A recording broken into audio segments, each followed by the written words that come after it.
तो इस साल आपने जेई का एग्ज़ाम दिया है या आप जे एडवांस में रजिस्टर करने जा रहे हैं या फिर आप जोसा काउंसलिंग कराने जा रहे हैं, तो उसमें जो आपका कैटेगरी सर्टिफिकेट लगता है ईडब्ल्यूएस ओबीसी एससी और एसटी कैटेगरी के कैंडिडेट के लिए, तो उसके बारे में हम बात करेंगे। जितने भी डाउट होते हैं कैटेगरी सर्टिफिकेट को लेके सारे के करके आपको मैं क्लियर करूंगा। कुछ बच्चों को होता है कि सर हमारा कैटेगरी सर्टिफिकेट नहीं बन पाएगा एडमिशन के टाइम पे, तो क्या सीट कैंसिल हो जाएगी, या कैटेगरी सर्टिफिकेट क्या दूसरी लैंग्वेज में भी हो सकता है इंग्लिश में, या उसका फॉर्मेट कैसा होना चाहिए, जितने भी डाउट होते हैं उनका मैं आपको यहाँ पे सोल्यूशन बताऊंगा। तो सबसे पहले देखिए हम बात कर लेते हैं जो फॉर्मेट होता है, मतलब जो सर्टिफिकेट आपको सबमिट करना होगा। तो एग्जांपल के देखिए ये आपका जनरल ईडब्ल्यूएस का फॉर्मेट है। अब यहाँ पे बच्चे पूछते हैं कि सर इसमें क्या हम लैंग्वेज बदल सकते हैं? बिल्कुल बदल सकते हैं। देखिए मैं आपको एक इसका सोल्यूशन बताता हूँ।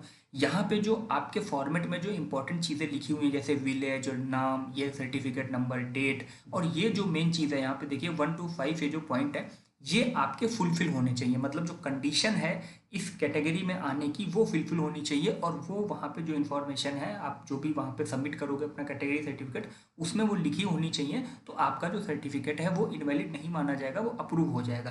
तो इसी तरीके से आप यहाँ पे ये चीज़ें एक बार जरूर देख लें कि क्या क्या यहाँ पे कंडीशंस हैं जो कि आपको फुलफिल करनी है। तो ये हमने जनरल ईडब्ल्यूएस का देख लिया। अब हम देखते हैं ओबीसी का। ओबीसी में आप देखिए यहाँ पे भी सिमिलर है, लैंग्वेज कोई भी हो सकती है, कोई दिक्कत नहीं है। जरूरी नहीं है कि इसी में आप चीज़ें फिल कराएं, आप अपने हिसाब से भी जो भी आपका डिवीज़न हो या जो भी बनाते हैं आपके यहाँ पे गवर्नमेंट के जो अथॉरिटी हैं उनके हिसाब से भी बनने, कोई उसमें दिक्कत नहीं है। लेकिन जो इन्फॉर्मेशन है यहाँ पे वो जरूर फुलफिल होनी चाहिए। यहाँ पे देखिए ये वाली जो इन्फॉर्मेशन है, और ओबीसी सर्टिफिकेट में सबसे इंपॉर्टेंट होता है कि सेंट्रल लिस्ट में ये जो रिजोल्यूशन होते हैं, ये देखिए ये वाले जो रिजोल्यूशन होते हैं इनमें से किसी में एक में आपका नाम होगा, तो वो जरूर मेंशन होना चाहिए कि किस रिजोल्यूशन में आपकी जो कैटेगरी है वो आती है। तो ये ओबीसी सर्टिफिकेट में आप ये वाला रिजोल्यूशन बनवाते समय जरूर ध्यान रखिएगा। अब हम देखते हैं एससी एसटी का सर्टिफिकेट। एससी एसटी में भी सिमिलर है। यहाँ पे आप देखिए कि ये जो यहाँ पे ये इंपॉर्टेंट चीज़ें मेंशन है, ये वाली ये जो आप देख रहे हो कॉन्स्टिट्यूशन, ये आपके सर्टिफिकेट में मेंशन होना चाहिए। और ऊपर की जो नॉर्मल डिटेल है वो ऐसी हो सकती है या अलग फॉर्मेट में भी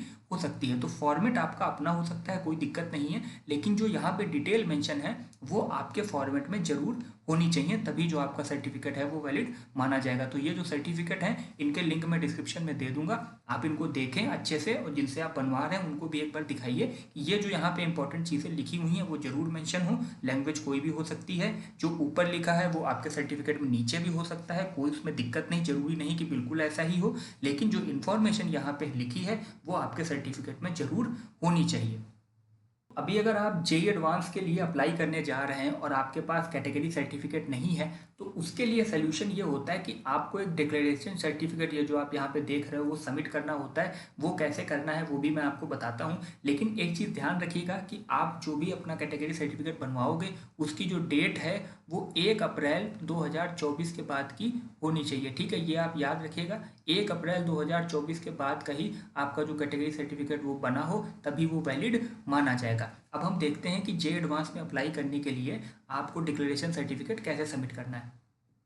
तो ये देखिए, अभी अगर आपका कैटेगरी सर्टिफिकेट नहीं बन पाया है तो आपको इस तरीके का एक फॉर्म सबमिट करके जे एडवांस का जब आप रजिस्ट्रेशन कराओगे तो वहाँ पे आपको देना पड़ेगा। तो ये देखिए मैं आपको दिखा देता हूँ। ये देखिए जनरल ईडब्ल्यूएस का ये फॉर्मेट है, इसको आप देख सकते हैं। यहाँ पे आपको इस तरीके से फिल कर लें, अपना नाम लिख दें, एड्रेस यहाँ पे अपनी यहाँ फोटो लगा दें, जेई मेंस का जो आपका एप्लीकेशन नंबर है, मोबाइल नंबर और ईमेल, और ये नीचे वाला पूरा पढ़ के आप अपने फादर या मदर के यहाँ पे इस जगह पे आपको साइन कराने हैं, यहाँ पे आपको अपने साइन कराने हैं, और नीचे डेट मेंशन करनी है जिस डेट को आपने ये जो फॉर्म है अपना फिल किया था। और इसको ये जो लिखा हुआ है इसको आप जरूर पढ़ लीजिएगा। इसका मतलब मैं आपको आसानी से बता देता हूँ। इसका मतलब ये है कि आप जो काउंसलिंग बॉडी है जोसा या फिर जे एडवांस को आप ये बता रहे हैं कि अभी मैंने अपना जो सर्टिफिकेट है वो नहीं बनवाया है, वो मैं बनवाने के लिए अप्लाई कर दूंगा, जिसकी डेट होगी 1 अप्रैल 2024 के बाद का, जो कि मैंने आपको पहले ही बताया।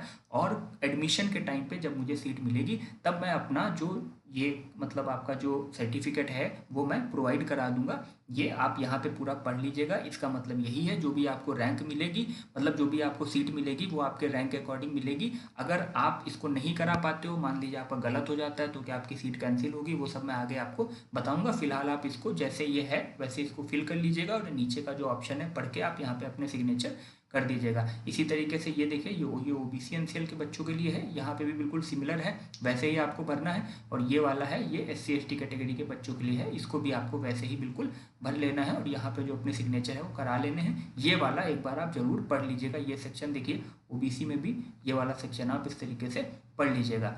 इसको भरने के बाद आप सबमिट कर देंगे और आप जे एडवांस का जो अपना एग्जाम है वो बिना किसी दिक्कत के दे पाएंगे। आपके पास अभी नहीं है कैटेगरी सर्टिफिकेट, नहीं बना है, कोई बात नहीं, आप जे एडवांस में बैठ सकते हैं और एग्जाम दे सकते हैं।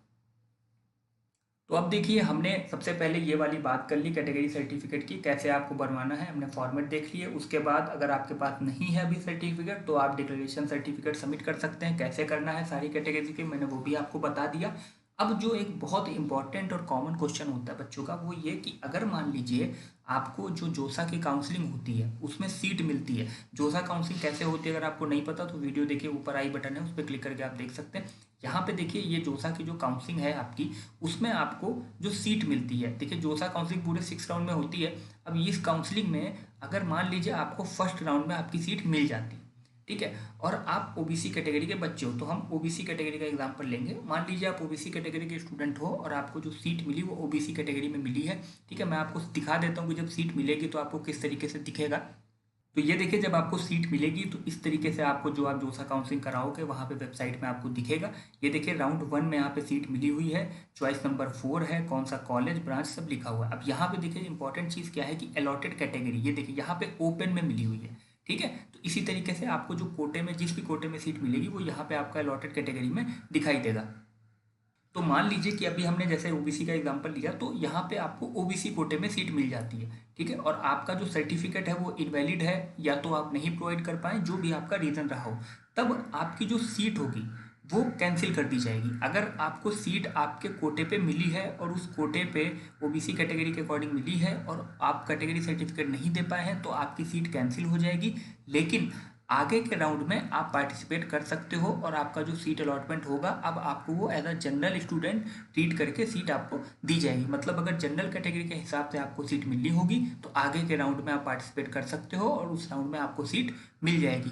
सिमिलर होगा एससी कैटेगरी स्टूडेंट में, एसटी कैटेगरी और ईडब्ल्यूएस में भी आपका सिमिलर ही होगा। मतलब अगर आपको आपकी कैटेगरी के हिसाब से सीट मिलती है तो आपकी जो सीट है वो कैंसिल हो जाएगी अगर आप अपना कैटेगरी सर्टिफिकेट नहीं प्रोवाइड करा पाते हैं एडमिशन के टाइम पे। तो अगर आपको मान लीजिए ओपन कैटेगरी में सीट मिलती है और आप ओबीसी कैटेगरी के स्टूडेंट हो और आपने अपना सर्टिफिकेट नहीं प्रोवाइड कर पाया तो कोई दिक्कत नहीं है, आपकी जो ओपन कैटेगरी की सीट है वो आपके पास रहेगी, वो कैंसिल नहीं होगी। तो ये सिंपल सा होता है कि अगर आपको नहीं आप वैलिड अपना मतलब सर्टिफिकेट आपका इनवैलिड है और नहीं दे पाए तो आपकी सीट अगर कैटेगरी में मिली है तो कैंसिल हो जाएगी, अगर ओपन कैटेगरी मिली है तो फिर नहीं कैंसिल होगी। अगर सीट कैंसिल हो जाती है इनवैलिड में तो आप आगे ग्राउंड में पार्टिसिपेट कर सकते हो, लेकिन काउंसलिंग बॉडी आपको as a general student treat करेगी। तो ये आपका हो गया। लास्ट कॉमन क्वेरीज होती हैं कि सर मतलब हमारा जो सर्टिफिकेट है वो कैसे हम वेरीफाई कराएं इस तरीके से, तो वो वही मैंने आपको बताया कि आप जो रेजोल्यूशन है वहाँ पे जैसा मैंने ओबीसी सर्टिफिकेट में बताया था वहाँ पे जो इंपॉर्टेंट चीज़ें लिखी हुई हैं वो आपके कैटेगरी सर्टिफिकेट मेंशन होनी चाहिए, तो आपका सर्टिफिकेट मतलब जो कैटेगरी सर्टिफिकेट है वो वैलिड माना जाएगा, उसको जो काउंसलिंग बॉडी है वो रिजेक्ट नहीं करेगी। तो शायद अब आपको थोड़ा बहुत यहाँ पे मैंने काफ़ी कोशिश करी आपको समझाने की, ये सारी चीज़ें आपको समझ में आई होंगी। तो अगर आपको वीडियो हेल्पफुल लगा हो तो चैनल को सब्सक्राइब करिए, वीडियो को लाइक करिए। मिलते हैं अब हम नेक्स्ट वीडियो में। अगर आपको कोई क्वेरी है तो आप कमेंट में पूछ सकते हैं।